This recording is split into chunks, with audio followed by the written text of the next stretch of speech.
A Canadian peace activist says he was able to smuggle out photographs from the flotilla that was raided by Israeli troops off Gaza last week. The confrontation left 9 activists dead. Kevin Neish says he concealed a photo card from his camera while he was being detained by Israeli soldiers.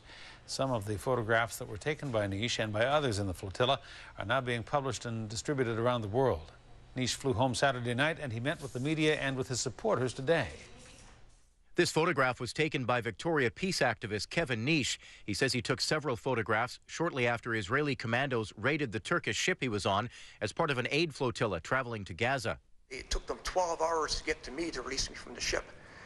And I was rough sheep by then. But I think they sort of forgot about me. So when I came off the ship, they were flabbergasted to see me at the dockside, the immigration folks. And as such, I think they sort of forgot about really giving me the 3rd degree, and they didn't strip search me. Kevin Neish says that apparent oversight allowed him to smuggle the photo card out and give it to a Turkish aid group, who then sold the photographs to Turkey's English daily newspaper. With everything away that was associated with cameras, and I hid that chip on my body, different places, in my underwear, in my mouth, in my hand, and in my pocket. Kevin Neish says this is one of the photographs he took on board the ship. He says it shows 2 of the men from the humanitarian group he was traveling with trying to fend off a soldier who was reportedly pointing the muzzle of his gun through the doorway and shooting. If that fellow had got through that door, I might be dead, because I had a camera. And I thought, I've got a split second to do something, so I jumped up on the landing from hiding behind the stairs.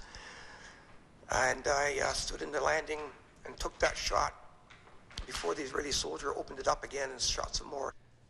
Kevin Neish's daughter, Jennifer, was emotional today as she listened to her father recount his experience during a news conference. She didn't want to speak on camera, but tells A News she wasn't aware of the full extent of what her father had gone through until today.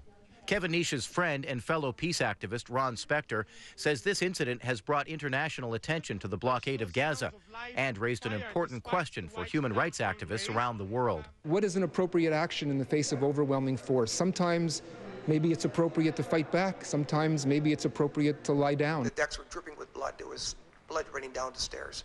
Kevin Neish says the humanitarian mission he was on had a peaceful goal: to get aid to Gaza. The deadly outcome has now ignited debate around the world. Eric Thompson's here with more. Eric, Kevin Neish revealed some other details today about his experience. He certainly did, Hudson. Kevin Neish says he hasn't spoken publicly about some of what he saw on that ship until now. He says he saw 2 people who had died and appeared to have what he says were small caliber bullet holes in their heads, leading him to believe they were executed. He says that information will most likely be part of an investigation into what took place last week. And Kevin Neish hasn't said what he plans to do next, but his daughter says she's encouraging her father to stay home for a while and maybe write a book. All right, Eric Thompson, thank you. You're welcome.